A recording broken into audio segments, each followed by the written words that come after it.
Levantai-vos, levantai-vos,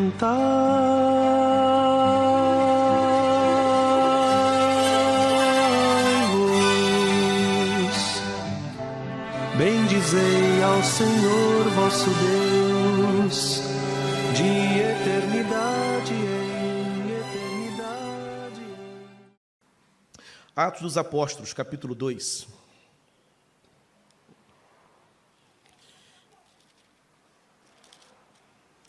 Ao cumprir-se o dia de Pentecostes, estavam todos reunidos no mesmo lugar. De repente, veio do céu um som, como de um vento impetuoso, e encheu toda a casa onde estavam assentados. E apareceram distribuídas entre eles línguas como de fogo, e pousou sobre cada um deles. Todos ficaram cheios do Espírito Santo e passaram a falar em outras línguas, segundo o Espírito lhes concedia que falassem. Novamente, ao cumprir-se o dia de Pentecostes, estavam todos reunidos no mesmo lugar. De repente, veio do céu um som, como de um vento impetuoso, e encheu toda a casa onde estavam assentados. E apareceram distribuídas entre eles línguas como de fogo, e pousou uma sobre cada um deles. Todos ficaram cheios do Espírito Santo e passaram a falar em outras línguas, segundo o Espírito lhes concedia que falassem. Deus abençoe a leitura e também a meditação da sua palavra. Texto que marca o primeiro momento de uma relação que tem a ver com o derramamento do Espírito Santo, prometido pelo profeta Joel, prometido pelo Senhor através do profeta Joel. A igreja estava reunida desde o dia da ascensão do Senhor, desde quando o Senhor Jesus retornou para a glória. E a festa de Pentecostes, ela era celebrada 50 dias depois da festa da Páscoa, por isso esse nome, Pentecostes, celebrada 50 dias depois a festa da Páscoa.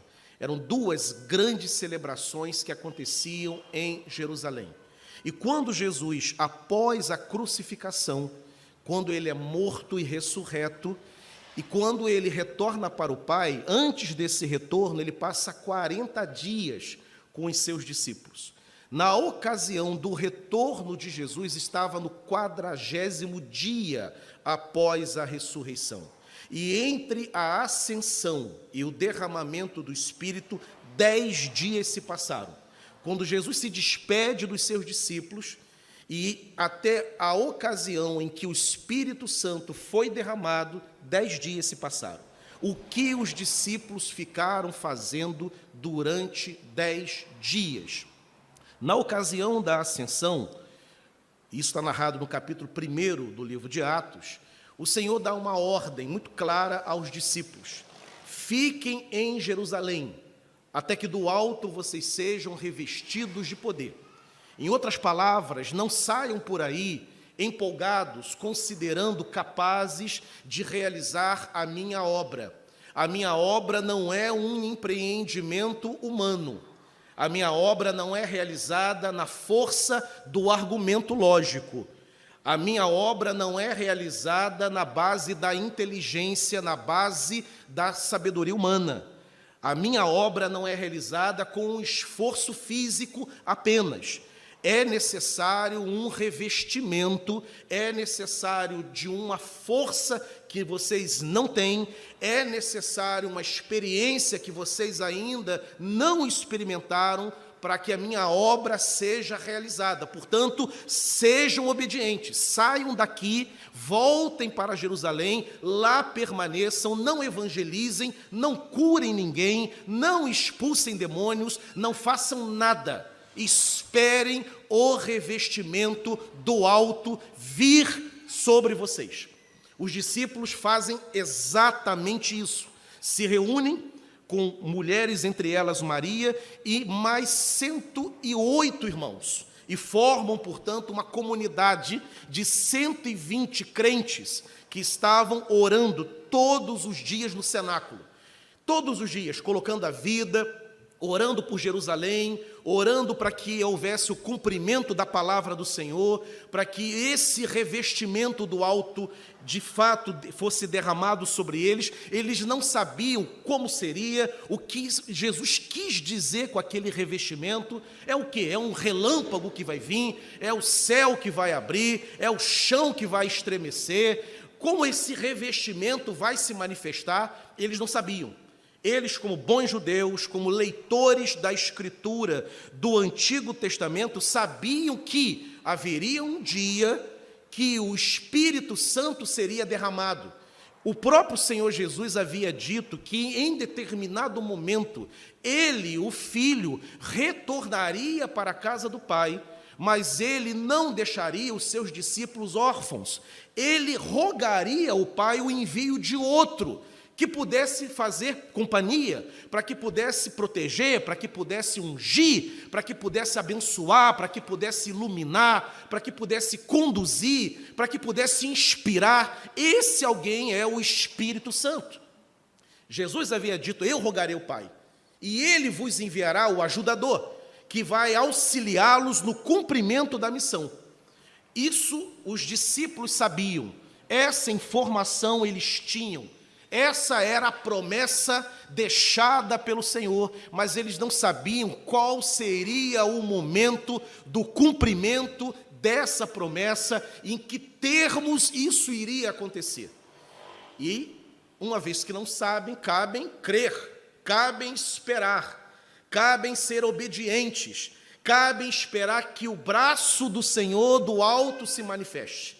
E eles ali, então, oraram o primeiro dia após a ascensão, e nada aconteceu. Mas aí vem o segundo dia, e seguem orando, colocando Jerusalém, o povo, a missão, agradecendo pela obra redentora de Cristo na cruz, esperando que o Espírito Santo fosse derramado, o tal do revestimento de poder.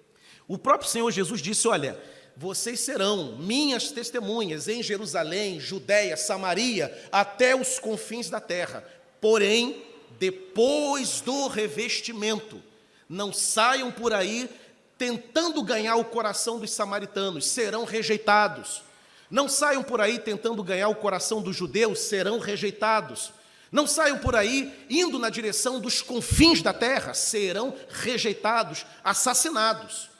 Vocês precisam de um poder, vocês precisam de um revestimento para que a obra de fato seja realizada. Vem o terceiro dia, nada acontece. Quarto, continua sem acontecer nada. Era uma reunião de oração como outra, com leitura bíblica.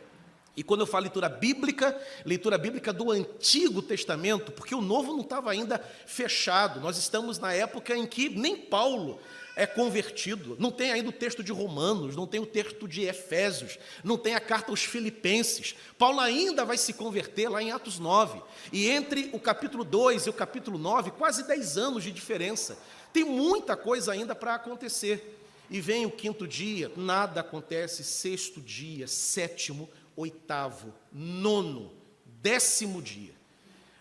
Naquele 10º dia, mais uma reunião de oração é marcada, com leitura bíblica do Antigo Testamento, com orações, com as necessidades sendo compartilhadas, pedidos de oração, como aqui Sandra Alcântara fez, para que enfermos fossem curados, para que a obra pudesse iniciar a sua execução, para que o cumprimento pudesse ser alcançado, enfim.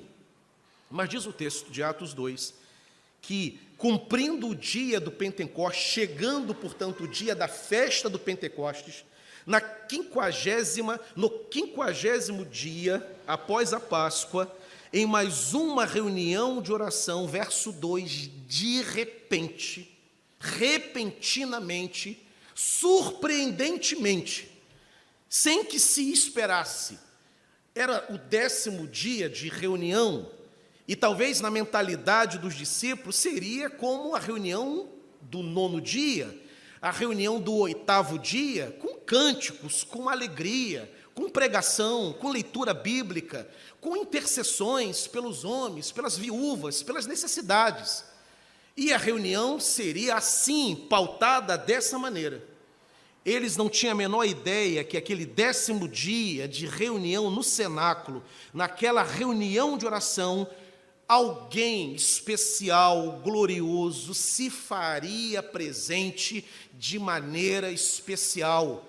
Um visitante especial veio do céu. Chegou o dia da visitação do Espírito Santo, o dia em que o céu foi aberto sobre aquele grupo de 120 irmãos. E, repentinamente, como diz o texto, então o Espírito se faz presente, ele visita aquele grupo de irmãos e ele marca, chancela a sua presença, derramando línguas como de fogo sobre a cabeça daqueles crentes que reagem à presença, reagem àquele fenômeno e surpreende tanto os que estavam dentro do cenáculo como também os que estavam fora. A reação foi tão gloriosa, tão poderosa, que não pôde ficar contida dentro do cenáculo. Eles vão para a praça pública, vão para a arena, vão para a rua. E quando chegam na rua, as multidões, porque a festa de Pentecostes estava acontecendo. As barracas aos montes em Jerusalém estavam armadas desde o dia da festa da Páscoa. Verdadeiras peregrinações, judeus de diversos países do mundo peregrinaram para poder celebrar a festa de Páscoa e também a festa de Pentecostes. Estavam ali. E quando aquelas pessoas ali acampadas, com as suas barracas montadas, viram aqueles homens e aquelas mulheres orando de uma maneira extraordinária, empolgada, com fogo, com graça, com poder. E um evento extraordinário acontece. Aqueles judeus de diversas nações, eles entendem o que aqueles homens estavam falando, todos ao mesmo tempo, cada um no seu idioma, e compreendia a oração, a palavra era compreensível. Eles se surpreendem, como pode isso? É um judeu falando no seu idioma, em hebraico, e nós estamos ouvindo no nosso próprio idioma, estamos entendendo. E aí então, como sempre acontece nessas cenas, tem aqueles que se alegram, tem aqueles que são reverentes à presença de Deus, mas tem aqueles que escarnecem, que têm o coração endurecido. Alguns zombam, até acusaram de que eles estavam embriagados, que aquela alegria, aquele êxtase representava, na verdade, uma embriaguez. É quando Pedro se levanta e explica: olha, não tem ninguém bêbado aqui não. O que está acontecendo com esses homens, com essas mulheres, é o cumprimento da profecia de Joel, que afirmava que em determinado momento da história o Espírito seria derramado. E é isso que está acontecendo aqui. Pedro, então, passa a pregar um dos mais gloriosos sermões. Todo o capítulo 2 apresenta a pregação, citando os Salmos, citando a Escritura do Antigo Testamento, um sermão cristocêntrico, impactante, com milhares e milhares e milhares de pessoas se convertendo. Mas isso tudo aconteceu, surgindo assim a primeira igreja da história, a igreja primitiva, numa reunião de oração em que repentinamente o Espírito se faz presente. E a história da redenção avança. A mensagem evangelística sobre Jesus Cristo será, a partir daquele momento, pregada agora sim.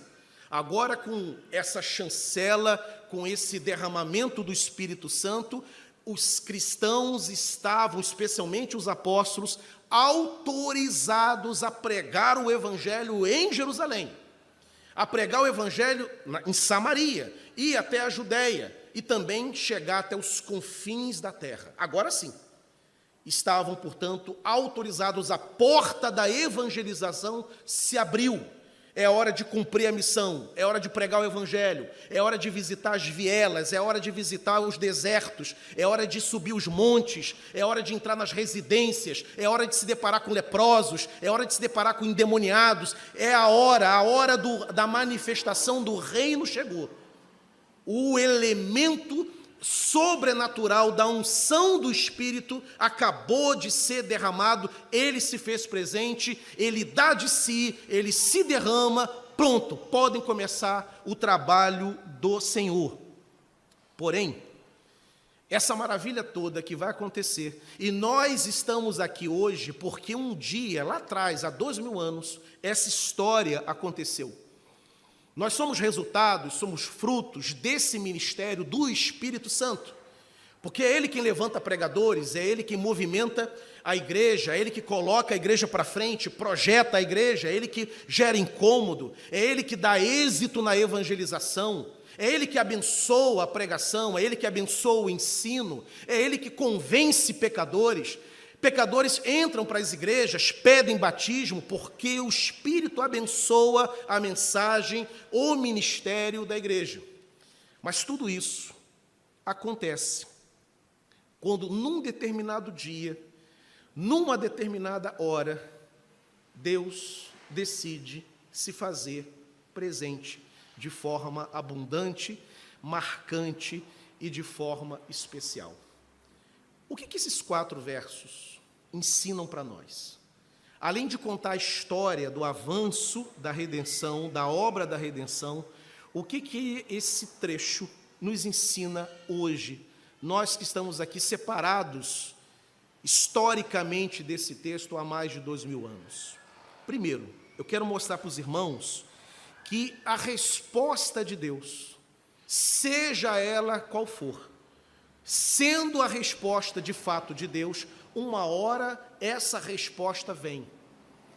Os discípulos ali, eles receberam uma ordem: fiquem em Jerusalém, reúnam-se e aguardem o revestimento do poder que virá do alto. Não fiquem ansiosos, nervosos, preocupados, contabilizando os dias, contabilizando as horas. Não fiquem. Reúnam-se para orar, esperem, há uma promessa, o alto se manifestará, o céu se abrirá, a bondosa e poderosa mão de Deus será estendida na nossa direção. Uma hora Ele há de agir, uma hora Ele há de fazer presente de maneira especial, poderosa, clara, convincente, como a luz do dia. Uma hora a justiça se manifesta. Não sabemos quando. Nós que temos necessidades, anseios, pedidos, as nossas intercessões, nós que temos batido na porta do Senhor, nós que temos clamado ao Senhor e apresentado a Ele as nossas causas, nós não sabemos exatamente o dia da resposta, não sabemos a hora em que o anjo do Senhor traz a resposta enviada por Ele. Mas uma coisa sabemos: se Ele prometeu, em determinado momento da nossa história individual, Ele há de se manifestar e Ele dará a resposta que nós precisamos. Exatamente isso que aconteceu. Nenhum discípulo imaginava que no 10º dia, na 10ª reunião, na manhã do 10º dia, porque a hora nós sabemos, Pedro cita que era a 9ª hora, 9 horas da manhã, quando acontece aquela reunião, quando acontece aquela manifestação gloriosa, 9 da manhã. Uma hora, a resposta do Senhor vem. Não sabemos quando, mas sabemos que em determinado momento a porta de Deus se abre, e louvado seja o nome do Senhor por isso. A resposta do Senhor é certa, pois quem promete é aquele que tem todo o poder, é aquele que não brinca com a nossa fé, é aquele que não brinca de esconde-esconde conosco, é aquele que se promete, podemos confiar de maneira segura, de maneira madura, de maneira responsável, de que Ele vai nos abençoar. E nós temos tantas promessas da palavra de Deus que estão garantidas para nós, como temos também aquelas promessas sussurradas pelo Espírito no coração, aquelas promessas que o Espírito Santo dá aos filhos de Deus, que tem intimidade com Ele, que ora, que conhece o Pai, e nós sabemos que Deus falou conosco, Ele nos prometeu algo, sabemos que Ele falou, e se Ele falou, então podemos ficar tranquilos que vai acontecer no determinado momento, porque uma hora a resposta de Deus vem. Fique tranquilo, não fique ansioso, Não fique nervoso. Não tente bater em muitas portas. Não tente solucionar do jeito que você pensa que pode. A resposta vem do alto, a resposta vem do céu. E Deus marca a hora da sua visita. E cada um de nós tem na sua experiência essas visitações, esses agrados de Deus, essas libertações, esses momentos marcantes em que Deus entra nos visitando e o que pedíamos, o que esperávamos, Ele dá para a glória do nome dEle. A resposta de Deus virá. Pastor, eu estou orando já há um tempo e não tem resposta. É um silêncio absurdo. O que tem é só eu falando, é só oração. E o que eu tenho é até uma certa paz. Mas além da paz, nada acontece. Imaginemos então os discípulos no primeiro dia, ficai em Jerusalém, até que do alto. E detalhe, os discípulos eram imediatistas. Quando Jesus está subindo, ladeado de anjos, Atos capítulo 1. Uma cena maravilhosa, é uma cena para ninguém fazer pergunta, é uma cena Spielbergiana, é uma cena hollywoodiana. Jesus subindo com o anjo à direita, e o anjo à direita e o anjo à esquerda. E de repente, um dos discípulos, Senhor, é agora que vai restaurar a sorte de Israel? O próprio anjo, olha, para de fazer pergunta que não convém saber aquilo que o Pai revelou para si mesmo e só vai revelar nos devidos tempos. Fiquem em Jerusalém, até que do alto sejam revestidos de poder, mesmo os apóstolos sendo imediatistas, querendo entender a obra da redenção. Jesus, já que ele é o rei, porque ele não destrona Herodes, porque ele não expulsa os soldados romanos, Israel vivia debaixo de uma ditadura. O imperador romano mandou os seus exércitos, colocou ali um governador, que era Pôncio Pilatos, que é quem mandava mesmo. O rei Herodes era um rei biônico, que obedecia às ordens de Pôncio Pilatos. Não havia liberdade, não havia democracia, havia uma opressão, mulheres violentadas, impostos injustos sendo cobrados para sustentar o luxo de Roma. E os discípulos queriam a libertação daquilo tudo. Senhor, senta logo no trono, já que tu és o rei dos judeus. Restaura a sorte de Sião, restaura a sorte da cidade, expulsa os inimigos, traga justiça, traga paz, traga liberdade novamente. Quando isso vai acontecer? A resposta do Senhor é: orem, permaneçam em Jerusalém. Não sejam ansiosos, nervosos, tensos, fiquem calmos, fiquem tranquilos. Em algum momento eu visitarei e trarei a resposta que a alma anela, a resposta almejada por cada um de vocês. Nós somos iguais aos discípulos. Queremos respostas imediatas, curas imediatas, soluções imediatas, mas com Deus não é assim. Na dinâmica do reino não é assim. É bom quando na nossa experiência a gente ora e Deus de imediato responde. Mas Ele às vezes decide responder lá na frente e só Ele sabe a razão pela qual Ele não nos responde de forma imediata. E Ele não nos explica, porque Ele não deve explicação aos obreiros. Ele não deve explicação aos seus servos. Ele realiza a obra e Ele espera de nós tão somente confiança. Confiemos, aguardemos, oremos, esperemos. Ele não se esqueceu de nenhum de nós. Ele não se esqueceu de você. A resposta aguardada será dada por Ele na hora certa, para a glória do nome dEle e para o bem dos seus filhos, para o bem do seu povo. O 10º dia, seja ele quando for, esse 10º dia, ele chega. Uma hora o Espírito visita, uma hora o Espírito visita o quarto, uma hora o Espírito visita a casa, uma hora o Espírito visita a igreja. Ele visitou aquela reunião de oração, Ele visitou o cenáculo onde os discípulos, junto com mulheres e outros homens, estavam reunidos orando. Uma hora ele visita a família, uma hora ele visita o adolescente, uma hora ele visita aquele que está no leito de enfermidade, uma hora ele entra na UTI, uma hora ele vai na enfermaria, uma hora ele vai lá naquela empresa que está quebrando, uma hora ele vai lá naquela lavoura que está enfrentando a pior estiagem. Uma hora ele visita aquele pastor, aquele missionário que está frustrado com o ministério.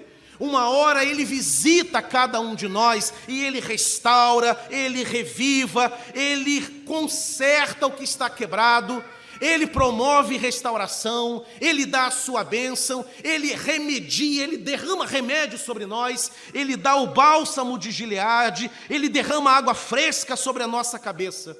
Uma hora a resposta vem. Então não fique ansioso, não fique preocupado. A questão não é quando Deus fará, é certo que Ele fará. O que Ele espera de nós, e a única coisa que o Senhor deseja ver em nós, é confiança na sua palavra.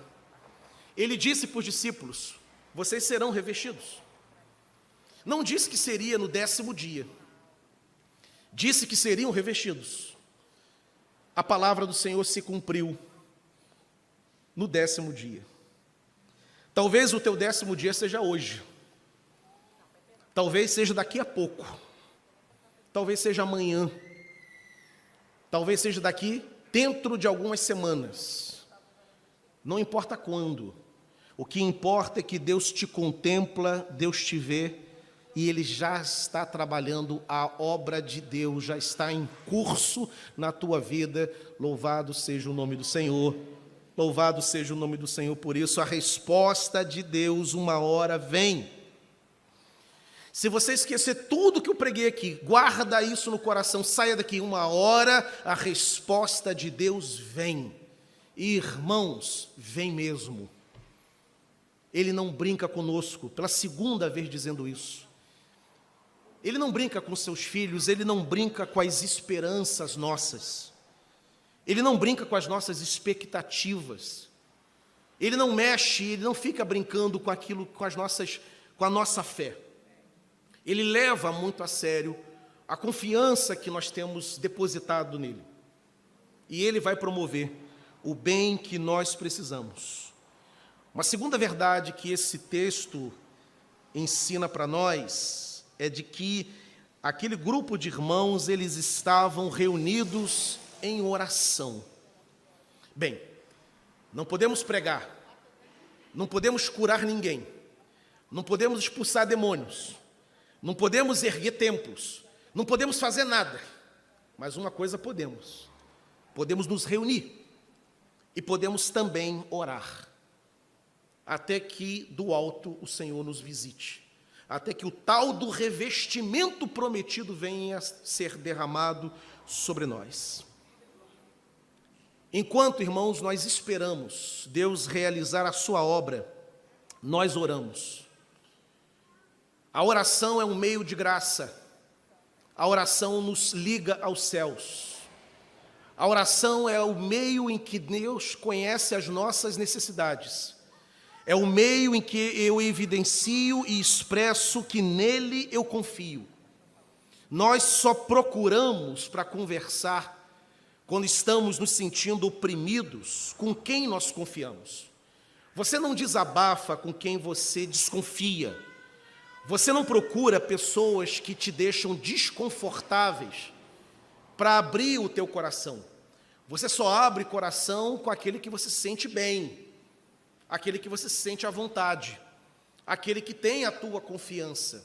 E aí você fala, e aí você se abre, e aí você chora. O mesmo é com o Senhor.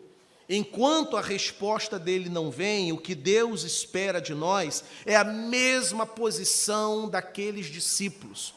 Eles não ficaram com a promessa e saíram por aí displicentemente, já que um dia Deus vai dar, então Deus vai dar, Ele não mente, Ele cumpre a sua palavra, uma hora vai acontecer.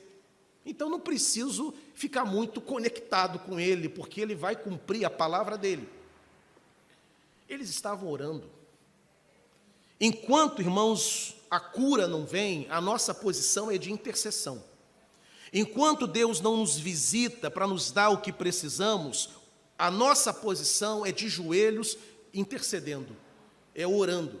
Enquanto nós esperamos que Deus abençoe a igreja, além dos trabalhos que são feitos na igreja, nós temos que orar pela igreja. Não abra mão de buscar a presença de Deus. Enquanto a graça específica de Deus não é derramada, a nossa posição é de oração. Aqueles homens estavam orando. Eles sabiam que uma hora a porta do céu iria se abrir. Uma hora haveria a chancela do Espírito, uma hora eles seriam autorizados a sair do cenáculo e ganhar as ruas de Jerusalém e proclamar o Redentor, pregar Jesus Cristo. Mas enquanto isso não acontece, estava ali: Senhor, derrama a tua unção. Senhor, visita-nos. O Senhor disse que do alto o Senhor nos revestiria de poder. Estamos aqui. Estamos esperando o cumprimento da tua promessa. Estavam o tempo inteiro colocando a necessidade diante do Senhor. Querido, não se canse de orar. Não se canse de interceder. Não permita que a ausência de uma resposta imediata, pois você já aprendeu a essa altura do sermão que Deus é o dono não só da bênção, mas do tempo, aqui no 10º dia. Há uma hora certa dele promover aquilo que esperamos.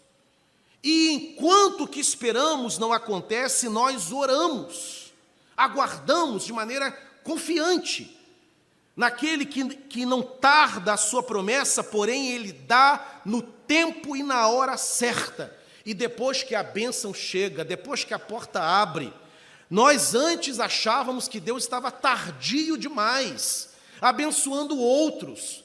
Outros estavam recebendo e nós não. Outros testemunham de cura e eu não. Outros prosperam e eu não. Mas depois que a bênção vem, o testemunho do homem e da mulher de Deus é de que Deus deu na hora certa. Eu nunca ouvi ninguém dar um testemunho dizendo que Deus realizou determinada obra esperada atrasado. Olha, o que Deus fez foi maravilhoso, mas se Ele fizesse um pouquinho antes, seria melhor. Teria sido mais eficaz, a bênção vinha mais redonda. Eu nunca ouvi nos meus quase 30 anos de fé cristã. Todo o testemunho que eu ouço daquilo que Deus faz é até quando Ele fecha portas, porque Deus também fecha. Fechou na hora certa, abriu na hora certa, promoveu na hora certa, curou na hora certa. Fez certinho, na hora certa, Ele precisa de Deus. E enquanto isso não acontece, nós oramos com confiança, oramos com fé, oramos na certeza que vai acontecer, porque fiel é aquele que prometeu, todo-poderoso é aquele que lá do alto governa. Ele te conhece, meu irmão, Ele sabe o que você precisa, e Ele tem o momento certo de te visitar, e quando te visitar, você vai dizer: me visitou no ponto zero, no momento certo. Não podia ser antes, não podia ser depois, foi naquele dia, foi naquela noite, foi naquela madrugada, foi naquela manhã, foi naquela igreja, foi naquela residência, tinha que ser com aquele irmão, foi com aquele pastor. Deus é o Senhor do tempo, dos meios, é o conhecedor dos caminhos, Ele tem um jeito certo, Ele não aprende nada com ninguém, Ele é quem ensina, Ele é o mestre. Ele sabe tudo. Então ore. Pastor, mas nada aconteceu, continue orando. E se daqui a 10 dias nada acontecer, espere mais dias. Espere mais 10. E se daqui a mais 10 nada, espere daqui a 10. Até a hora em que, repentinamente, talvez quando você menos esperar, numa reunião convencional, num dia comum, Mais uma reunião, a 10ª reunião, com tudo igual, com liturgia conhecida, com louvor, com pregação, com o irmão Jacó, com o irmão Abraão. No caso aqui, os apóstolos, com Pedro, com Tiago, todo mundo igual, os mesmos rostos, conheço as vozes de todo mundo, conheço os jeitos de todo mundo, sei como todo mundo canta. Mais uma reunião. Mas não era só mais uma reunião, porque naquele dia o Espírito Santo foi enviado como promessa do Filho. Ele disse: eu rogarei ao Pai. E Jesus, quando volta, passa 10 dias intercedendo: Pai, dá o Espírito, Pai, envia o Espírito. Eu prometi para eles que eles não ficariam sozinhos. Eles não têm condições. Como é que eles vão suportar as provações do ministério? Como vão encarar as oposições espirituais? Eles serão perseguidos, eles serão vilipendiados, eles serão torturados, alguns serão mortos. Sem essa chancela, essa unção do Espírito, eles não conseguirão. Pai, dê o Espírito a eles. Chega o 10º dia. 8h da manhã começa a reunião, ou 8h15, ou 8h30. O fato é que às 9h, o Espírito chega. Como um vento impetuoso se percebe a presença, um som que veio do céu. Como de um vento impetuoso encheu a casa onde todos estavam assentados e todos ficaram cheios do Espírito. A bênção chegou, a porta se abriu, o mar se abriu, o jardim floresceu, o pomar ficou carregado novamente, as cores tomaram conta daquele lugar, a alegria indizível tomou conta daqueles corações e o choro cedeu espaço para a alegria. E o que era esperança agora era cumprimento. Estavam esperando e agora não precisam esperar mais. Ele chegou, o Espírito chegou e está entre nós. Estamos sendo visitados, as línguas estão sendo derramadas, estamos sendo ungidos, estamos sendo batizados no Espírito. A bênção dele, farta do céu, da glória, está sendo derramada sobre nós. Ore enquanto nada estiver acontecendo, porque uma hora vai acontecer. Pode ser no carro, pode ser até no restaurante. Reverendo Márcio Caldas estava almoçando com o seu pai, num restaurante no Rio de Janeiro, numa mesa próxima, 2 moças, conversando. E Márcio almoçando, de repente o Espírito Santo começa a falar o coração dele. Ele olha para o lado, era a moça. E o Márcio Caldas, tímido do jeito que a gente sabe que ele é, falou assim: eu não vou lá não. Não conheço, não tem a menor, tem nem jeito de abordar. E aí o Senhor foi muito claro no coração do Márcio: olha, não vá então. Mas a vida dela, agora, a responsabilidade está nas suas mãos. O que acontecer com ela? E aí Márcio, debaixo de tremor, vence a timidez, deixa o pai, deixa a mesa, vai, se aproxima, se identifica, diz: olha, você não vai entender, mas eu sou cristão e tal. Eu estava ali almoçando com meu pai e o Espírito Santo me mandou vir aqui falar com você, e falou. E a moça chorava. Às 12 horas, às 13, que horas eram aquelas? Não sei. Mas a moça tinha saído de sua casa, estava no restaurante, almoçando com uma amiga, e a bênção de Deus foi lá onde ela estava. Uma hora a bênção chega, uma hora a resposta do Senhor vem. Ele não nos deixa sem respostas, Ele não nos deixa sem soluções. Louvado seja o nome do Senhor. Deus é bom. Mas ore enquanto isso, não se canse de orar, e espere, e só se erga, só dê o seu amém, que pontua o término da tua oração, quando a bênção chegar. Uma lição que nós também tiramos, uma terceira lição que nós extraímos, é de que a obra de Deus deve ser feita, Os discípulos estavam ali, não do jeito que queriam, estavam naquela reunião de oração no cenáculo. Queriam pregar, queriam realizar a obra, foram treinados 3 anos. Jesus não os autoriza, por causa da chancela do Espírito que ainda viria.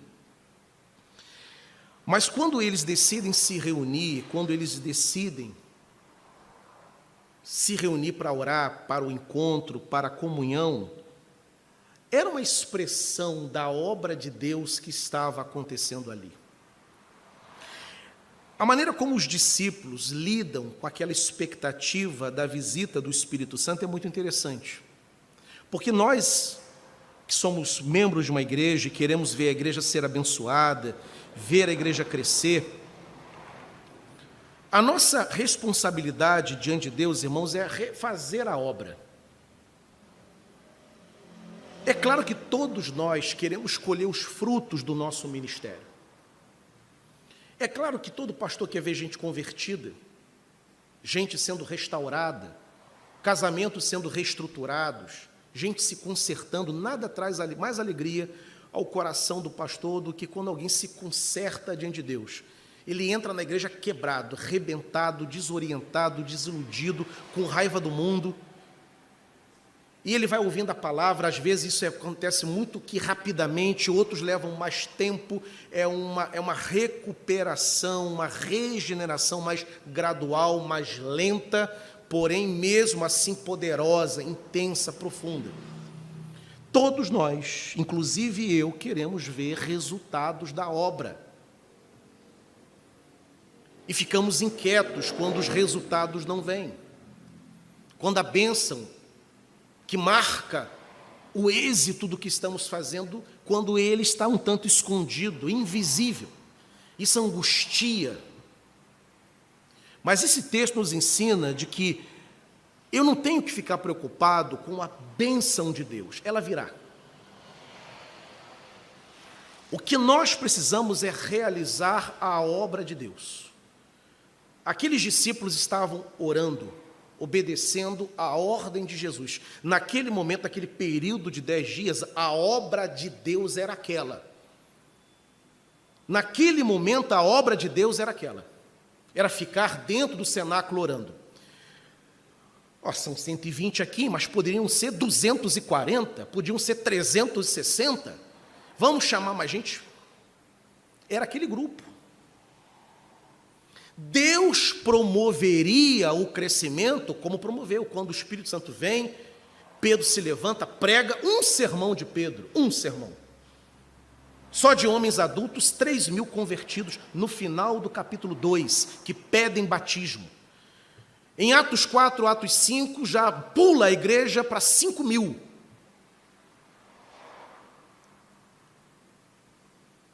Esse texto nos ensina que esse resultado, o progresso, o êxito, que tem que ser esperado, que tem que ser almejado, porque toda igreja saudável, sadia, todo ministério saudável deve crescer de fato, todo crente tem que desenvolver. Mas, enquanto esse resultado não vem, a falta do resultado não pode nos desanimar. A obra precisa continuar sendo feita. Você prega, ninguém se converte, continue pregando.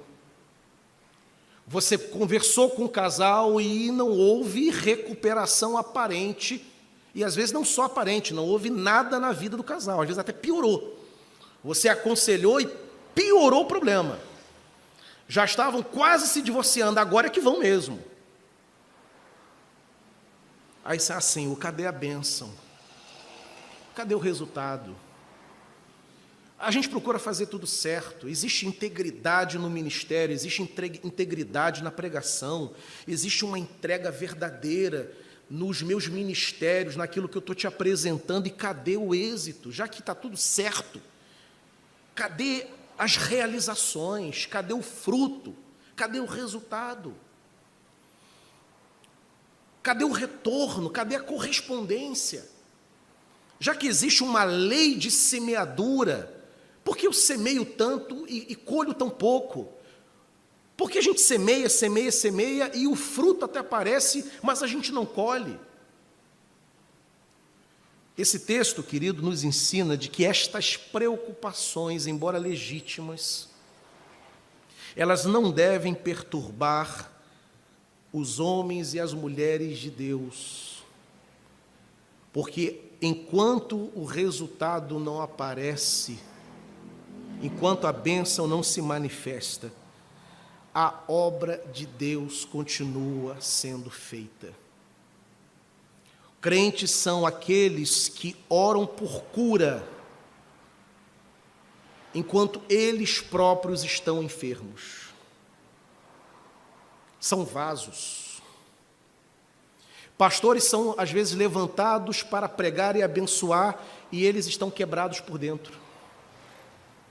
Eles são, às vezes, doadores de vida, enquanto eles estão magoados. Mas aí eu lembro daquela passagem de João capítulo 4, quando Jesus, mesmo cansado de uma viagem, quando ele, passando por Sicar, ele passa perto do poço de Jacó. Diz o texto que Jesus, cansado da viagem, ele para beber água, porque está sedento, cansado, provavelmente faminto. Quais são as preocupações de um homem cansado, sedento e provavelmente faminto? Descanso, água, comida. Já tentou realizar alguma coisa estando morto de fome? Alguns até tremem da fraqueza. Não conseguem, às vezes, pegar uma caneta. Não conseguem prestar atenção. Mas Jesus, mesmo cansado, sedento e provavelmente faminto, ele tem tempo para conversar com aquela mulher samaritana. Ela se converte naquela conversa que ela tem com o mestre, João capítulo 4. E não só se converte, como a vida dela moral é consertada e ela se torna missionária entre os samaritanos, a primeira pregadora entre os samaritanos. E o momento da redenção daquela mulher é Jesus faminto, sedento e cansado. Assim somos nós. Você está quebrado, quebradinho. Mas quando você abre a boca, sai virtude de você. A palavra abençoa. Ministros de louvor sobem, às vezes, destruídos, com um peso imenso nos ombros, às vezes até tristes, decepcionados. Às vezes até consideram que não têm condições de subir. Não estão em pecado, estão tristes. Consideram que não têm condições de abençoar ninguém naquela manhã ou naquela noite. Mas eles sobem. Eles pegam seus instrumentos, eles pegam no microfone, eles dão aquele momento para Deus, e mesmo machucados, Deus abençoa a congregação, vidas são salvas, vidas são restauradas através daqueles instrumentos que naqueles dias estão feridos.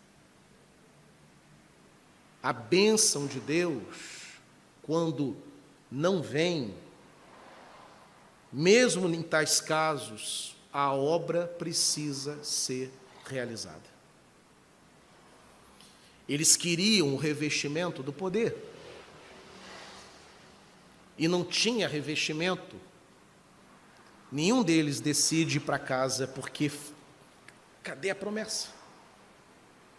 Cadê o tal do revestimento? Não tem ainda o resultado.